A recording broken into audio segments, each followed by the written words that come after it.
Salut à vous, j'espère que vous allez bien, j'espère que vous allez tous très bien. Dans la vidéo d'aujourd'hui, je vais tout simplement partager avec vous mon expérience en tant qu'entrepreneur.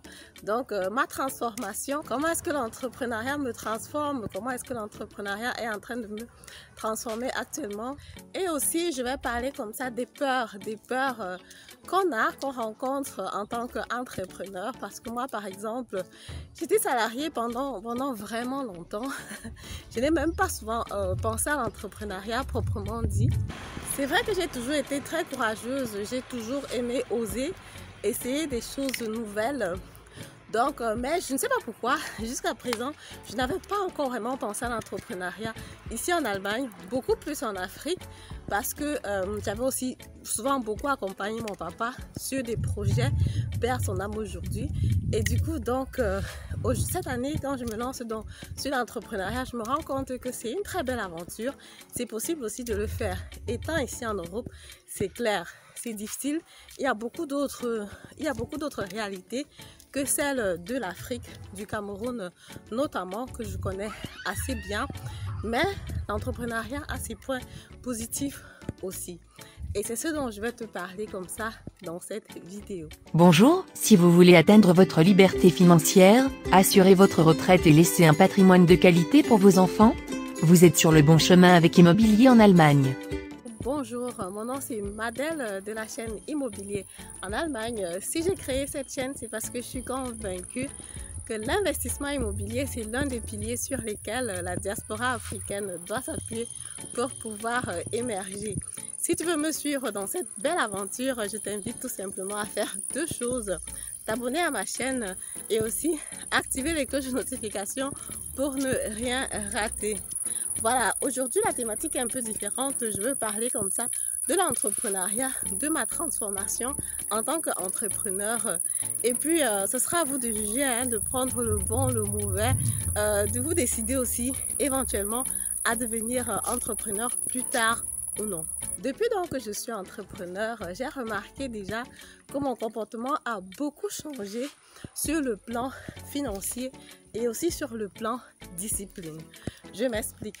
Sur le plan financier, par exemple, chaque fois que j'ai un contrat, chaque fois qu'une personne me contacte pour un coaching, pour un accompagnement, pour une formation, ou alors quand je fais des accompagnements avec mes partenariats et que je reçois naturellement, que ce soit des provisions, un bonus là-dessus, quand l'achat va naturellement jusqu'à la fin, je me rends compte que cet argent-là est vraiment tellement fortement valorisé de ma part. C'est un argent que je ne vais vraiment pas dépenser facilement comme ça, que j'aurais plutôt envie de garder pendant longtemps, déjà parce que je ne sais pas quand est-ce que j'aurai le prochain contrat. Je ne sais pas quand est-ce que j'aurai le prochain ou la prochaine cliente qui va aller jusqu'à la fin, qui va aller jusqu'à la paye, parce qu'effectivement, après les vidéos, chaque fois que je fais les vidéos, il y a beaucoup de personnes qui me contactent. Mais après, il va encore falloir trier pour savoir est-ce que c'est du bluff, est-ce que c'est sérieux, est-ce que ça va vraiment aller jusqu'à la fin. Tout ça, ça prend son temps et on a besoin d'apprentissage pour savoir ce qu'il en est exactement. Donc, depuis que je suis entrepreneur, ma relation avec l'argent du jour au lendemain a complètement changé. Donc, je valorise tellement l'argent actuellement, comme je dis, quand je reçois de l'argent, je suis plus en train de vouloir économiser parce que je ne sais pas quand est-ce que j'aurai le prochain contrat. Pourtant, quand j'étais salariée, chaque fois que je recevais l'argent, je savais que de toutes les façons, je vais encore recevoir ma paye à la fin du mois. Donc du coup, j'étais beaucoup plus en mode, voilà, dépense, parce que je me dis, bon, même si je dépense, j'aurai mon salaire à la fin du mois. Et malheureusement, c'est une erreur que beaucoup de salariés font. C'est une erreur que beaucoup de salariés font parce qu'effectivement, l'épargne, c'est tout simplement un des piliers de l'enrichissement. Donc l'épargne, pas seulement pour épargner, naturellement pour investir, pour réaliser des projets.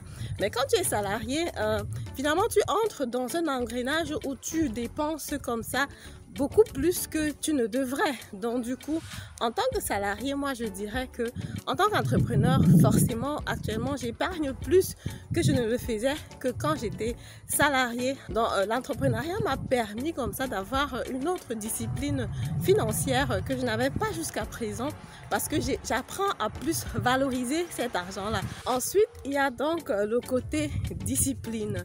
Le côté discipline et organisation, tout simplement parce que en tant qu'entrepreneur, tu vas travailler pour toi-même. Tu n'as plus besoin de quelqu'un derrière toi qui va te dire, voilà, tu as ça à faire ou tu as ci à faire. Il faut que tu sois capable de te rendre compte de ce qui est important pour toi, de ce que tu as à faire. Il faut que tu puisses prioriser comme ça tes tâches, ta façon de travailler, et aussi naturellement que tu réfléchisses sur le long terme, sur le futur, pour voir comment tu peux éventuellement étendre ton activité. Et ça, pour moi, je trouve jusqu'à présent que c'est la partie vraiment la plus difficile. C'est vrai que là, actuellement, j'essaie de m'organiser, de me discipliner pour travailler un max, pour satisfaire vraiment la clientèle. Les personnes qui m'ont contacté jusqu'à présent, je pense qu'elles sont toutes satisfaites de par ma façon de faire. Je trouve quand même le temps de répondre aux questions, de discuter personnellement avec chacune de ces personnes-là. Je trouve le temps pour les satisfaire, pour répondre aux questions. Mais naturellement, il faut plus s'organiser pour arriver à ce niveau-là. J'ai aussi une vie normale à mener, j'ai des enfants et j'ai une vie de couple. Donc du coup, ce sont des choses qu'il va falloir organiser et mettre ensemble avec l'entrepreneuriat. Et l'autre problème aussi, l'autre difficulté, c'est que l'entrepreneuriat, c'est un peu difficile à comprendre. C'est un peu difficile à comprendre dans le sens où beaucoup de personnes vont se poser la question de savoir, mais est-ce que c'est vraiment ce que tu veux faire? Est-ce que c'est vraiment, tu veux te consacrer complètement à ça ou pas? Ce ne sont pas forcément seulement les amis qui posent cette question, hein. Même dans la famille, même avec les enfants, même avec ton conjoint, parce que parfois les enfants me posent souvent la question de savoir, mais maman, qu'est-ce qui se passe? Qu'en est-il? Tu ne pars plus au travail? Est-ce que tu travailles maintenant seulement de la maison? Est-ce que tu vas seulement faire les vidéos?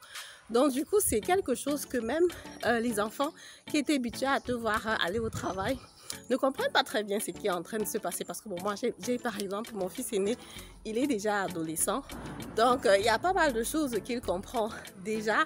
Mais il y a pas mal de choses qu'il comprend déjà. Donc, il faut encore expliquer. Il faut dire, ok, les moments où je suis à la maison, c'est clair, je suis à la maison. Mais je ne suis pas tout le temps accessible. Il y a des moments où je suis en train de travailler et que j'ai besoin de concentration. Et maintenant, vu que tu vas être ton propre chef à ce moment-là, tu vas être ton propre délégué, tu vas être ton propre contrôleur, tu peux naturellement tout foutre ça en l'air et te dire, ok, tu te couches ou bien voilà, tu ne travailles pas, mais il faut te discipliner pour pouvoir travailler. Et en tant qu'entrepreneur aussi, mon comportement envers les clients, envers les personnes qui me contactent, envers mes partenaires, ce sont des personnes qui sont très importantes pour toi. En tant qu'entrepreneur, ce sont des personnes qu'il faut vraiment valoriser, parce que voilà, c'est vrai qu'il y a un adage qui dit que le client est roi, mais le client ne doit pas naturellement tout se permettre. Mais effectivement, il faut bien s'occuper de son client, parce qu'après, ce n'est que quand le client est satisfait qu'il pourra éventuellement parler de toi à d'autres personnes qui seront pour toi des futurs clients. La même chose que les partenaires. Les partenaires, ce sont des personnes dont tu as besoin au début, qui vont te montrer le business, qui vont te permettre de grandir et qui vont permettre aussi de t'établir. Et forcément, il y a des choses que tu ne connais pas encore quand tu te lances dans le business. Et c'est éventuellement dans ces partenaires-là qui peuvent te dire ce qu'il faut faire, ce qui marche, ce qu'il ne faut pas faire du tout. C'est la raison pour laquelle il y a beaucoup de coachs entrepreneurs qui conseillent éventuellement de toujours tester son idée, de business avant de la mettre sur le marché. Parce que ce n'est qu'après avoir testé le marché que tu peux savoir à peu près comment est-ce que le marché va réagir. Donc du coup, il faut vraiment aimer ce que tu fais comme entrepreneur. Ça doit vraiment être comme une passion qui brûle en toi. Ça doit être une thématique qui t'intéresse, dont tu peux parler vraiment tout le temps, matin, midi, soir, sans te fatiguer. Et aussi parce que sinon, tu vas te fatiguer. Sinon, tu n'auras plus envie de continuer. Sinon, à la moindre petite erreur, tu auras envie de tout laisser tomber parce qu'effectivement, il n'y a personne qui te demande de travailler. Tu travailles pour toi-même. Tu travailles pour convaincre les gens, pour avoir une certaine paye. Naturellement, il y a toujours des personnes qui vont se comporter bizarrement, qui vont te poser des questions, voilà, pas très correctes. Mais c'est aussi ça, les défis, les challenges de l'entrepreneuriat. Donc vraiment, l'entrepreneuriat, ça doit être une passion pour toi, ça doit être quelque chose qui brûle en toi, quelque chose que tu as vraiment envie de faire, parce qu'en ce moment-là, il n'y a rien qui peut t'arrêter. Mais seulement une révélation que j'ai envie de vous faire à la fin de cette vidéo, c'est vraiment de dire que je me souviens vraiment quand j'étais salariée, j'avais 8 heures de temps comme ça consacré au salariat. Et avec les transports, on pouvait se retrouver, voilà, disons à 10 heures de temps par journée qui vont, voilà, comme ça en l'air, quoi. Ou alors pour ton employeur, si on peut dire ça comme ça. Mais aujourd'hui, où je suis entrepreneur, comme j'ai dit tout à l'heure, je me bats encore avec l'organisation, avec le fait de pouvoir faire les choses de la meilleure façon, de pouvoir sortir de mon emploi du temps journalier un maximum de temps où je peux travailler. Mais en même temps, je me rends compte que c'est assez difficile. C'est assez difficile. En fait, de toutes les façons, jusqu'à présent, je n'arrive pas encore à travailler 10 heures de temps, alors à dégager 10 heures de temps de mon emploi de temps où je suis consacrée uniquement à l'entrepreneuriat comme je le faisais avec le salariat. Comme d'habitude, donc, je te dis comme ça, merci de m'avoir écouté. Si la vidéo t'a plu, je te prie donc de me mettre un pouce en haut, de commenter la vidéo, de partager la vidéo. Dis-moi ce que tu en penses, si tu es déjà entrepreneur, si tu t'es transformé aussi de la même façon que moi, ou alors si tu as dû faire face à autres difficultés. Si la thématique t'intéresse, fais-moi savoir en commentaire. Je te dirai aussi de temps en temps, voilà, comment mon expérience entrepreneuriale se passe. À très bientôt donc pour la prochaine vidéo. Au revoir.